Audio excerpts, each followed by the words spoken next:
emocionado. Mentiras, eso es solo por molestar. 1 Corintios capítulo 14. Recuerde usted, y es simplemente una pequeña aclaración, que nosotros lo que hacemos los días miércoles es precisamente estudiar la palabra de Dios, versículo a versículo, o bueno, de idea a idea más bien. No me pongo a versículo a menos de que lo amerite. Entonces, por eso le hacía la pregunta, ¿dónde se imagina usted que voy a ir? Pues a 1 Corintios capítulo 14, no hemos terminado, pero hoy lo vamos a terminar, así que dentro de 8 días vamos al capítulo 15, que ya es el último de 1 Corintios. Y bueno, antes de iniciar o de avanzar, solamente quiero hacer una pequeña reflexión, una pequeña pregunta. ¿Por qué tenemos en nuestras reuniones el orden que tenemos? ¿Por qué los cristianos cuando se reúnen tienen una parte en donde hay canciones, luego una parte donde hay predicación, hay también oración? Básicamente esos 3 elementos, ¿por qué? ¿De dónde surgió? Si usted revisa la Biblia en detalle, usted no va a encontrar por ningún lado que diga en el culto se debe hacer 20 minutos de alabanza, 25 minutos de alabanza, 30 minutos de palabra, después van a orar por los enfermos o van a hacer, ahí no por ningún lado dice. No lo hace de una forma directa y entonces la pregunta es, ¿de dónde surge esta estructura? Ahora, y particularmente yo estos días, sin haber llegado a este pasaje, pensaba en las canciones. ¿Y por qué nosotros cantamos en la iglesia? ¿Por qué? O sea, ¿cuál es la razón de ser de esto? Es bueno hacer esa pregunta por una sencilla razón, porque nosotros no podemos hacer cosas porque sí, porque la tradición lo dice y lo hacemos. No, eso no es una buena respuesta ante estas cosas. Y en ese capítulo 14 vamos a encontrar un argumento precisamente para que se haga lo que hacemos, pero además Pablo nos va a llevar a entender cómo debiéramos hacerlo. No solamente el qué debemos hacer, sino el cómo debemos hacerlo. Entonces vamos a pensar un poco en nuestras reuniones de adoración, en el culto, en el servicio cristiano. Y vamos a leer entonces ahora sí los versículos de 1 Corintios capítulo 14 y voy a leer un pasaje extenso desde el versículo 26 hasta el versículo 40. Preste usted mucha atención por favor a lo que dice ahí lo que dice ahí el pasaje. 1 Corintios 14 versículo 26 dice así: ¿qué hay que hacer pues, hermanos? Cuando os reunís, cada cual aporte salmo, enseñanza, revelación, lenguas o interpretación, que todo se haga para edificación. Si alguno habla en lenguas, que hablen 2, a lo más 3, y por turno, y que uno interprete. Pero si no hay intérprete, que guarde silencio en la iglesia y que hable para sí y para Dios. Y que 2 o 3 profetas hablen y los demás juzguen. Pero si a otro que está sentado le es revelado algo, el primero calle, porque todos podéis profetizar uno por uno, para que todos aprendan y todos sean exhortados. Los espíritus de los profetas están sujetos a los profetas, porque Dios no es Dios de confusión, sino de paz, como en todas las iglesias de los santos. Las mujeres guarden silencio en las iglesias, porque no les es permitido hablar, antes bien que se sujeten, como dice también la ley. Y si quieren aprender algo, que pregunten a sus propios maridos en casa, porque no es correcto que la mujer hable en la iglesia. ¿Acaso la palabra de Dios salió de vosotros o solo a vosotros ha llegado? Si alguno piensa que es profeta o espiritual, reconozca que lo que os escribo es mandamiento del Señor. Pero si alguno no reconoce esto, él no es reconocido. Por tanto, hermanos míos, anhelad el profetizar y no prohibáis el hablar en lenguas, pero que todo se haga decentemente y con orden. Amén. Ahí hay muchísimos temas que tratar y muchos detalles particulares, pero yo lo voy a llevar a 3 en especial que quiero que se fije y haremos algunos comentarios y aplicaciones al respecto. Primero, el principio general de todo lo que Pablo va a enseñar, o más bien él está enseñando desde el capítulo 12, 13, pero aquí en el capítulo 14 él hace un énfasis especial y es que todo lo que se hace en la reunión de adoración debe ser con decencia y en orden. Ahora, Fíjese que aquí empezamos nosotros a encontrar algunos elementos, ahorita vamos a desarrollar un poco lo que acabo de decir, pero encontramos algunos elementos clave en el servicio de adoración. Dice, si alguno tiene salmo, pues que haga salmo; si alguno tiene enseñanza, haga enseñanza; si alguno tiene revelación, revelación; si alguno tiene lenguas o interpretación, adelante, hágalo. Pero dice ahí al final que todo se haga finalmente con decencia y con orden. Y entonces tenemos tres elementos principales que son parte del servicio cristiano, que Pablo lo menciona acá. Salmo son canciones. Si usted mira los salmos en el libro de la Biblia son canciones, y Pablo está usando esa palabra en ese sentido. Si alguno tiene salmos, si alguno tiene una canción, pues vamos a cantar, vamos a alabar al Señor. Aparte que otro argumento para tener canciones en nuestras reuniones de adoración, tener música, es que el Señor Jesús cantó con los discípulos. La última cena, la última noche, él antes de salir a ser crucificado cantó con los discípulos.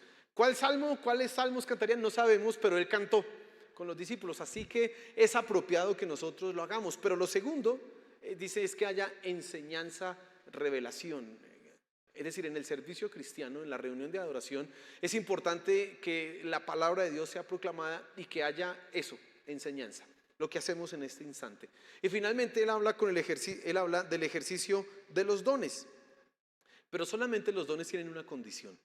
Y él está hablando particularmente del don de lenguas, ¿no? Y él dice, y si hay don de lenguas, pues que se hable en la iglesia, pero si hay intérprete. Si no hay intérprete, guarde silencio, hable en su casa, pero nada, no debe hacerse esto en la iglesia.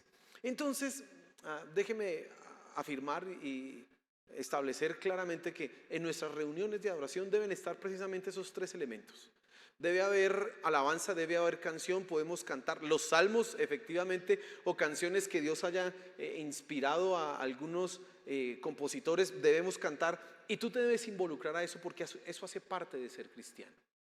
Ser cristiano no es solamente, algunos quizás muy religiosos, o más bien ascetas, dados a las disciplinas. Entonces dicen, yo soy cristiano y quiero vivir íntegramente, mi vida tiene que ser una vida de ejemplar. Pero en cuanto a la devoción a Dios, la adoración, la contemplación, la exaltación a Él, hay unas deficiencias. No, tú no debes limitarte solamente a una vida en donde es mucho intelecto, donde hay mucho control del temperamento y del carácter, pero no hay emociones para Dios, en donde no hay un desborde de palabras de amor, de alabanza, de gratitud, de exaltación para Él. Eso debe ser parte de nuestras reuniones de adoración. Ahora, es sorprendente que Pablo y la misma Biblia enseña que, por ejemplo, el Salmo 149 dice que mientras nosotros alabamos a Dios, y está hablando de cantar alabanzas, no está hablando de predicar la palabra ni de otra cosa. Dice Salmo 149 que es como si nosotros tuviéramos una espada en nuestras manos, y estuviéramos decretando juicio y sentencia sobre los reyes y los principados y las potestades espirituales. Imagínense la alabanza, el poder que tiene. En uno de los profetas dice que las armas de Dios no son espada ni son golpes, sino es con pandero, y con trompeta, con canciones, que Dios pelea de esa forma. Entonces en la alabanza, mira que nosotros estamos haciendo guerra espiritual. Aparte, esa guerra espiritual es chévere porque usted está cantando, por ejemplo, ahorita la última canción, Jesús, y va usted chévere, oiga, tin, tan, tan, y está no sé qué demonio por allá saliéndose. No sé qué principado está derribándose. Es verdad, usted no lo ve, pero es una guerra espiritual chévere. O quisiera usted ver a alguien que camina así patas arriba y que le da la cabeza 360 grados vuelta y que se le voltean los ojos y ahora sí quiere guerra espiritual. Pero hay gente que quiere un exorcismo así bien raro. Hermano, aquí dice que cuando tú alabas a Dios, cosas espirituales están sucediendo y cosas poderosas. Nosotros mismos estamos siendo transformados en la alabanza, así que debes participar. Y quizás no argumento tanto frente a la palabra porque no creo que necesitemos hacerlo, porque precisamente en nuestras iglesias y los cristianos nos hemos caracterizado por darle mucha preeminencia a la palabra de Dios, al púlpito. Pero también debe haber además uso de los dones. Nosotros no somos, lo he dicho acá en la iglesia, en este púlpito, no somos cesacionistas, en este púlpito, perdón, no somos cesacionistas. Creemos en que los dones del Espíritu se mueven, pero tratamos de ser, como dice aquí la Escritura, decentemente y con orden. Ahora, hay algo que Pablo menciona acá que choca mucho con el espíritu contemporáneo, que la mujer no hable en la iglesia, porque dice ahí, no le es permitido a la mujer que hable en la iglesia, sino que si tiene alguna pregunta que la haga en su casa a su esposo y punto. En el capítulo 11 ya hablamos un poco de esto, y no creo, y en la iglesia nosotros no lo aplicamos de esa manera, que Pablo esté diciendo directa, exclusivamente, negando el que la mujer hable en la iglesia, que la mujer pueda ejercer un rol de enseñanza en la iglesia, o como lo estaba haciendo ahorita Fanny, o que estaba alabando a Dios, etcétera. No creo eso de ninguna manera. ¿Por qué? Porque Pablo tenía mujeres diaconisas. Con él andaban mujeres diaconisas y él las reconoce. Mire el capítulo 16 de Romanos. Él habla de mujeres diaconisas y las diaconisas no eran para servir tintos, hermano. No piense usted. ¿Sí? Esas mujeres diaconisas tenían que llenar los mismos requisitos que primera de Timoteo capítulo 3 tiene para los diáconos. Ahí están ellas incluidas. Así que esas diaconisas no eran solo para servir tintos o barrer la iglesia. No. Ellas tenían una función. Pablo en eso es Filipenses capítulo 4. Sí, 4. Dice, ruego a Evodia y a Síntique que no peleen más, estas grandes líderes, colaboradoras mías del evangelio que han peleado. ¿Cómo le colaboraban a Pablo? ¿Cargándole los pergaminos? Le llevaban seguramente el capote para que no le diera frío. ¿Será eso? No, evidentemente no. Entonces, nosotros no creemos directamente esa particularidad, pero sí consideramos que Pablo de alguna manera está enseñando que en la iglesia de Corinto muy seguramente habían algunas mujeres que se estaban saliendo del orden, que se estaban saliendo del camino y estaban muy seguramente en público hablando o tomando preeminencia, no sé, y Pablo está diciendo, venga, esto tiene que ser con orden, y aquellas que están muy dispuestas a salirse del camino, por favor, sujétense y aprendan en casa. Conclusión, hermanas, pueden hablar, claro que sí, pueden enseñar, claro que sí, pueden, en nuestra iglesia son necesarias el servicio y el papel y el rol de las mujeres en la iglesia. Nosotros lo promovemos, pero todo debe hacerse decentemente y con orden. Y ahí no es el tema del capítulo de 1 Corintios 14, pero hay un orden, otro día lo hablaremos, establecido, y hay unas autoridades, y en el caso Pablo argumenta que la mujer pregunte a quién, a su esposo en casa, y él en el capítulo 11 habla mucho más directamente, hablando de ese orden de la naturaleza. Pero hermana, tú puedes servir. Todo debe ser con orden, con decencia, pero debes servir. El argumento de Pablo es, todo debe hacerse con orden y con decencia. Entonces vamos así. En la iglesia debe haber alabanza, predicación y uso de los dones. Y aquí déjeme ser general. Todo el que quiera hablar en la iglesia, no solamente las mujeres, debe hacerlo con orden y con decencia. ¿Hasta ahí está usted conmigo? Bien.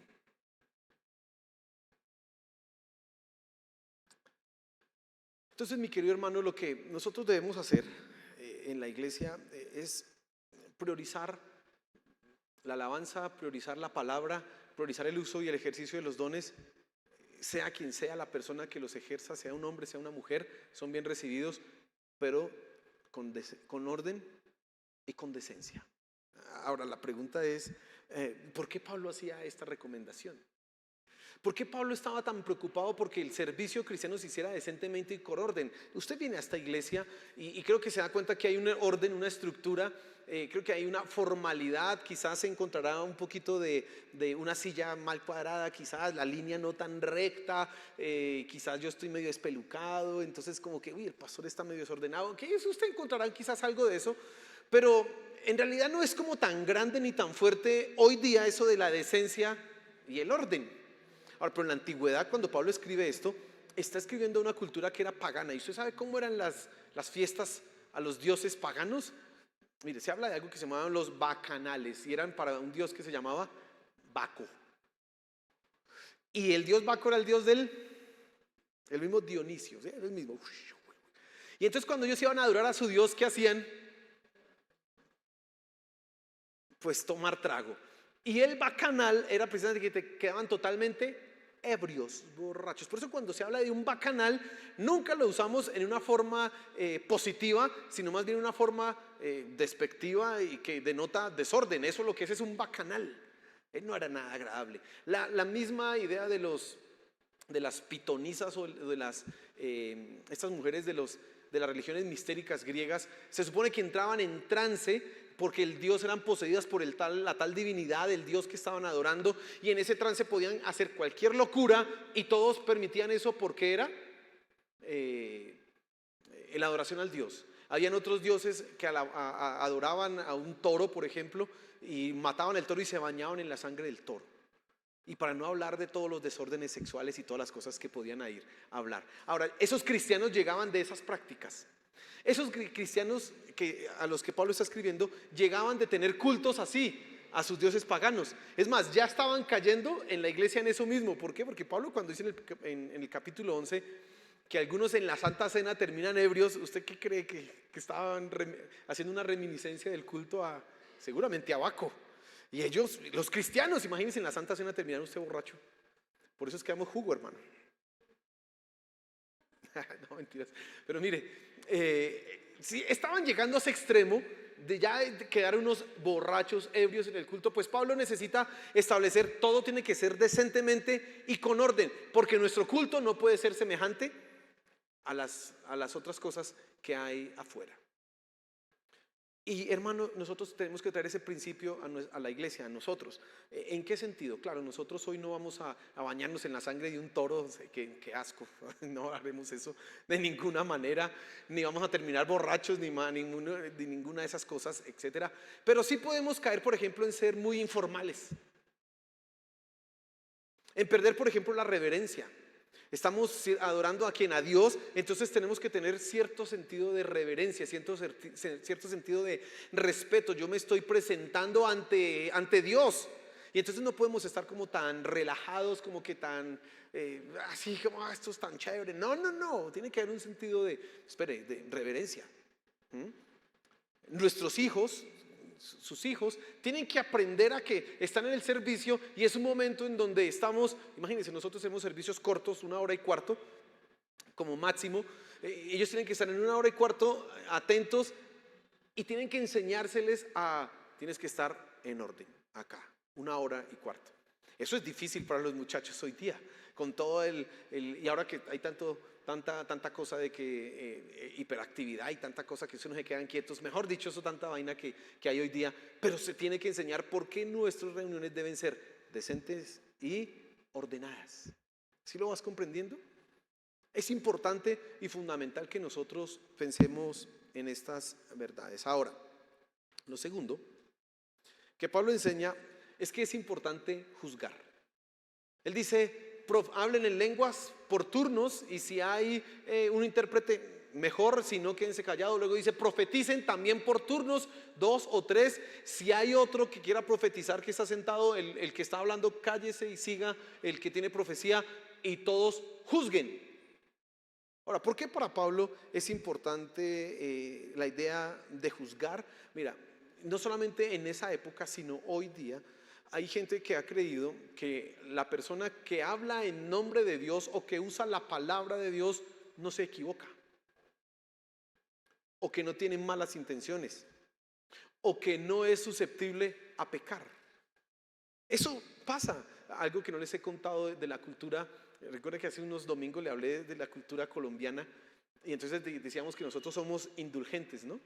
Pero indulgentes. La cultura colombo-venezolana somos indulgentes. Y otra cosa que caracteriza a los colombo-venezolanos es que nosotros tenemos no me acuerdo la palabra, pero para nosotros hay un respeto profundo y una distancia con las autoridades. Más básicamente es esto, mire. En Estados Unidos, cuando usted vota por un senador, usted puede llamar al senador y decirle, yo voté por usted ¿por qué no está haciendo esto? Acá en Colombia usted no puede hacer eso.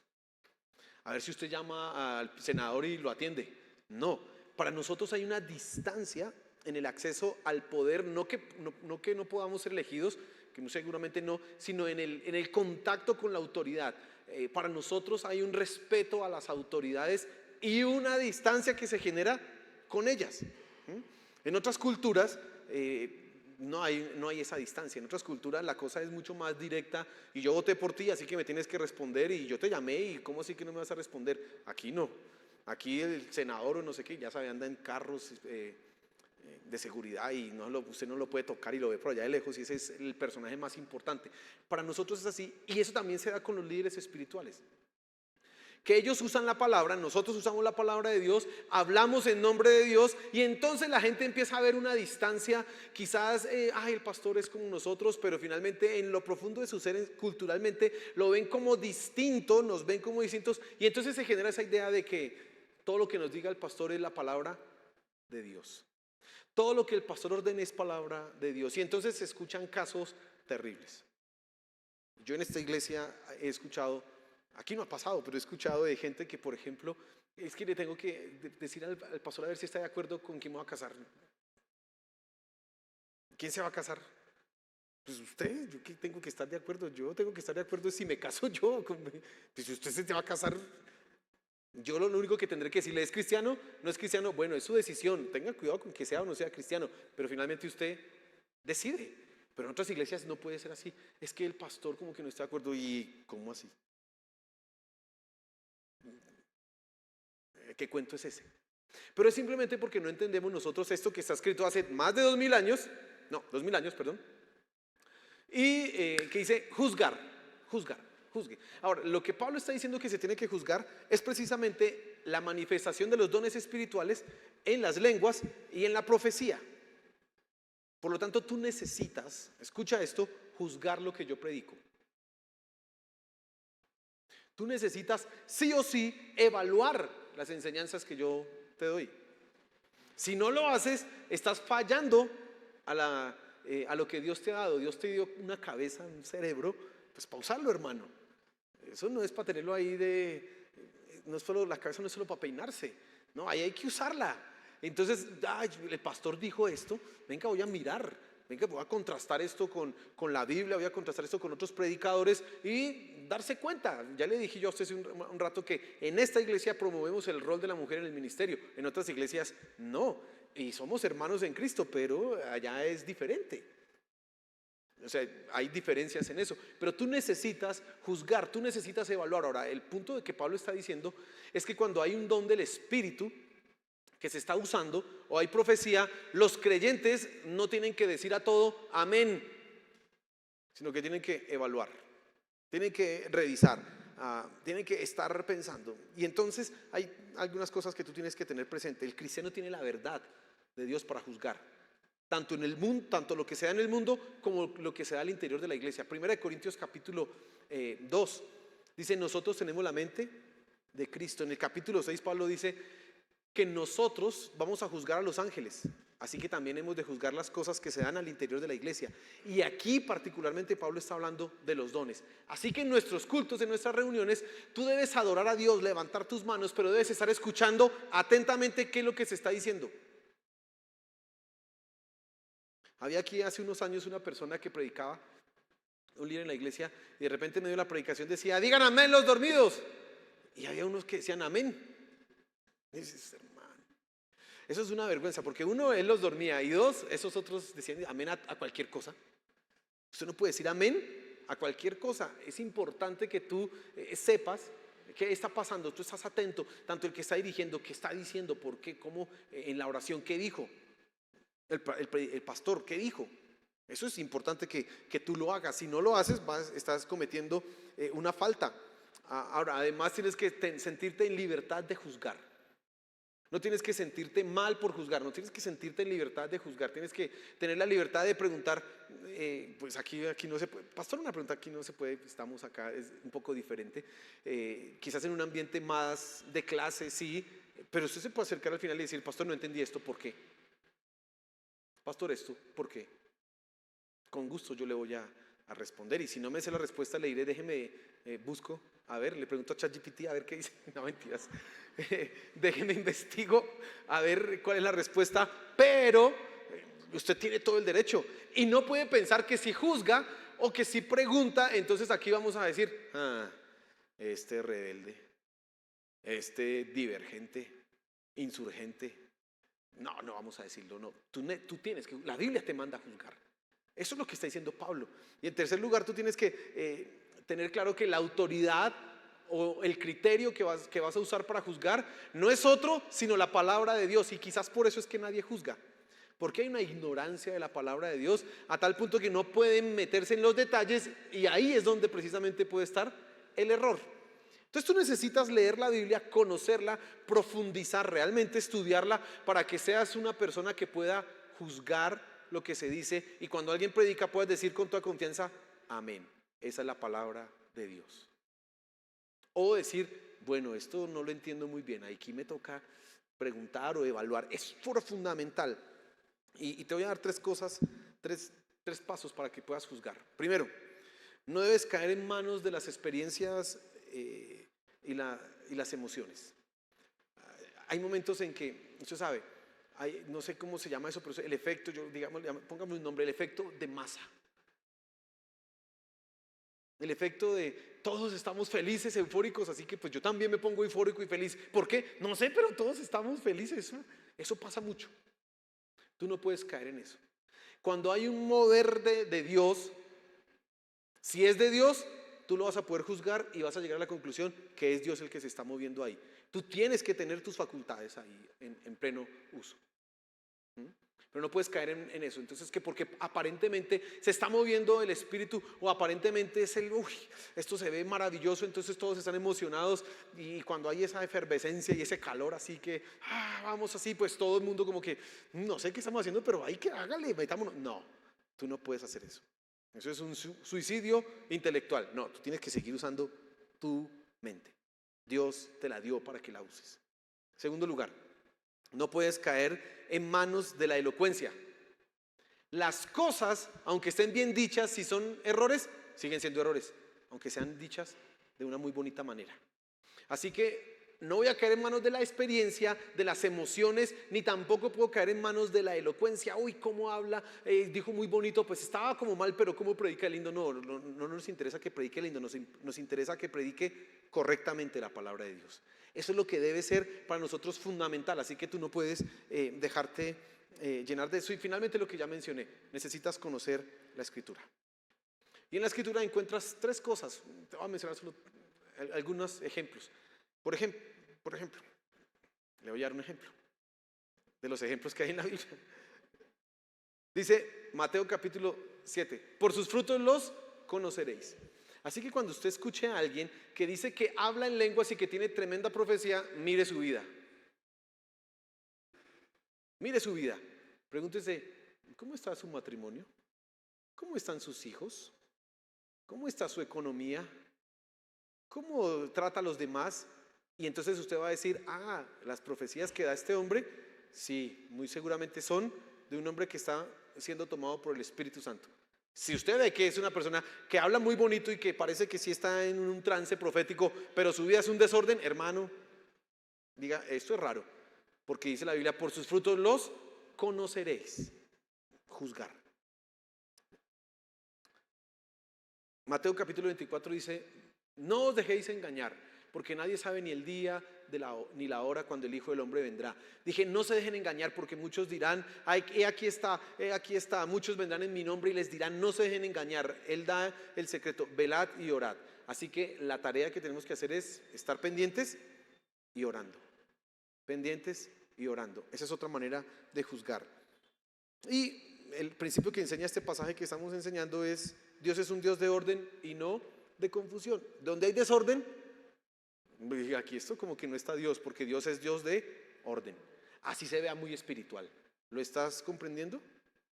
Es importante que tengas esos elementos. Y en último lugar, hablemos del dominio propio. Hay un pasaje, ahorita voy a hacer referencia a ese versículo, pero en nuestras reuniones de adoración, en nuestras celebraciones, bajo ninguna circunstancia podemos caer en el descontrol o en el desorden. ¿Por qué? Porque tenemos que tener dominio de nosotros mismos. Hay gente que ha usado como argumento para desordenarse, es que el Espíritu me lleva. Es que tenemos que fluir, dice. Es que tenemos que ir adelante. No estoy negando que el Espíritu en algún momento pueda cambiar, la estructura, pueda cambiar la agenda que tenemos, claro que sí. Pero ya sabe usted, tenemos que juzgar, siempre juzgar. Pero tiene que haber dominio propio. Es decir, tenemos que nosotros mismos aprender a controlarnos. Y mira el versículo que quiero hacer referencia. Versículo 32 y 33. Los espíritus de los profetas están sujetos a los profetas, porque Dios no es Dios de confusión, sino de paz, como en todas las iglesias de los santos. Particularmente el versículo 32 es muy llamativo porque dice: los espíritus de los profetas están sujetos a los profetas. ¿Qué está diciendo Pablo? Él está hablando de gente que profetiza y dice que su espíritu está sujeto. Ahora, ¿quién es el que da los dones de profecía? ¿Quién? Me toca devolverme 3 meses para volver a explicar eso. ¿Quién es el que da el don de profecía, hermano? El Espíritu Santo. ¿Quién da el don de lenguas?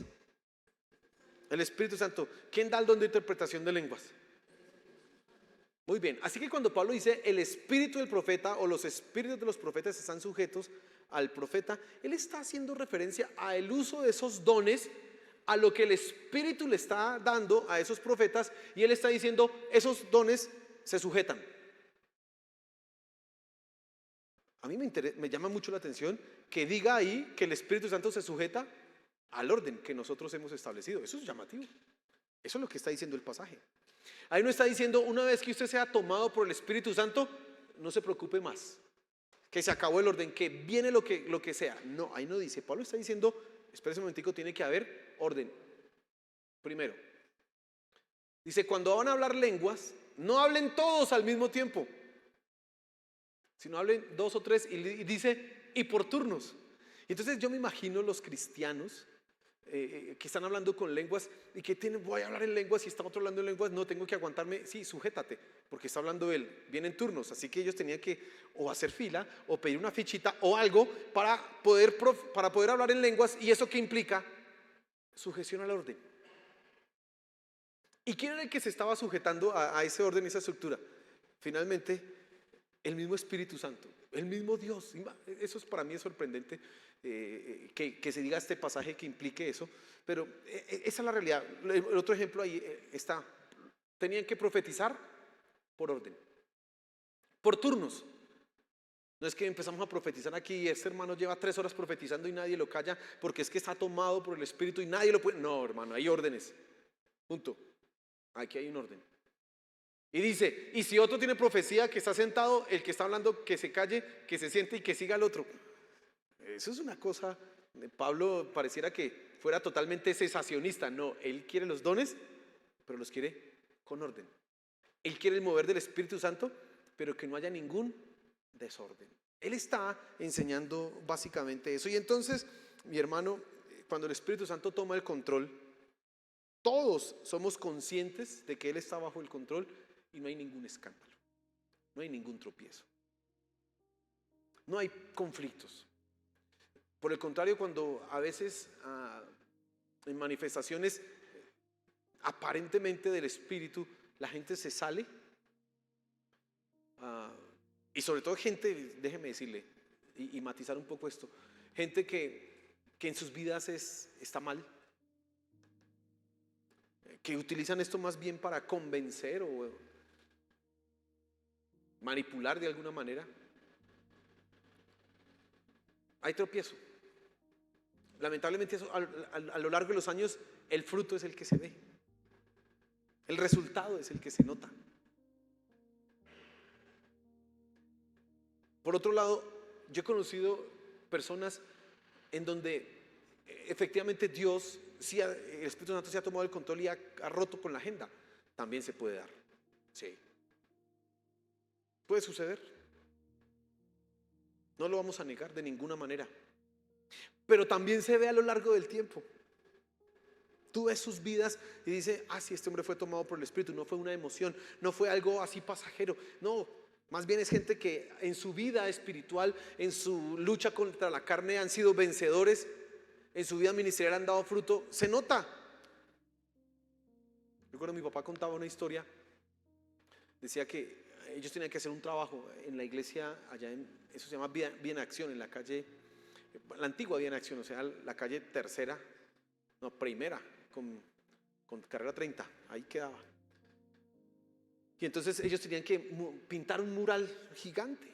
Entonces se reunieron varios hermanos esa noche porque tenían que pintar el mural, hacer un letrero, un versículo para el otro día, porque el otro día llegaban varios hermanos a una reunión, etcétera.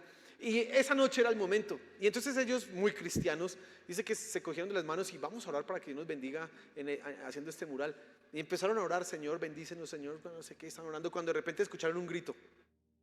¡Ah! Y voltearon a mirar, y era la hermana, la esposa del pastor de la iglesia, del hermano Marcos Díaz, que los vio. Ustedes no hicieron nada en toda la noche. Hermanos, ellos oraron 5 minutos. Ellos oraron 5 minutos, pero te la pasaron toda la noche orando. Pero oraron solo 5 minutos. Es decir, hay momentos en que el Espíritu te toma y realmente pasan cosas maravillosas. Pero eso fue hace 45 años. Y usted mira a sus hermanos, usted mira la vida de mi papá y usted puede decir, sí, eso no fue un cuento raro ni una emoción. Pero yo he visto otros que también han hecho eso, que el Espíritu me tomó y después usted los ve o en adulterios o en pecados o hasta fuera de la iglesia. Y uno dice, entonces, ¿cuál Espíritu fue el que lo tomó a este? Hay que juzgar, hermano.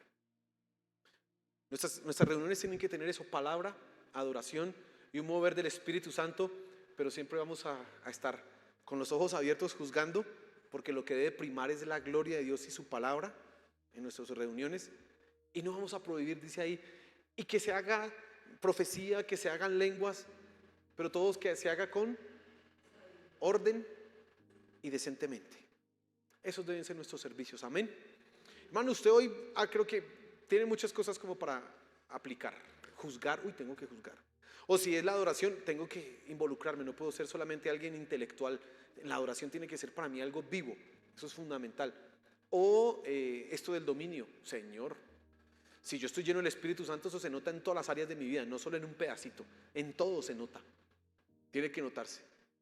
Hay muchas aplicaciones, pero que todo sea con decencia y con orden, amén. Señor, gracias por tu palabra, gracias porque siempre aprendemos, definitivamente siempre aprendemos y somos confrontados en muchas cosas.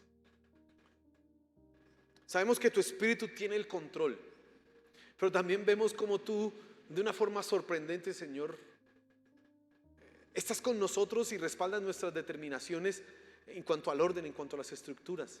Y aún así nosotros queremos rendirnos para que tú tomes el control. Queremos honrar tu gloria, Señor. Entonces que las cosas sean así decentemente y en orden. Que nuestras reuniones, en lugar de ser escándalo para las personas o causa de tropiezo para otros, sean reuniones en donde se pueda glorificar tu nombre y las personas puedan conocerte a ti. Te lo suplicamos, Señor, por favor. Ayúdanos. Ayúdanos a conocer tu palabra para que podamos juzgar lo que sucede. Por favor. Ayúdanos, Padre Celestial. Gracias, mi Señor, por lo que hoy aprendimos. Gracias. Amén y amén. Y denle un aplauso a nuestro Señor, por favor.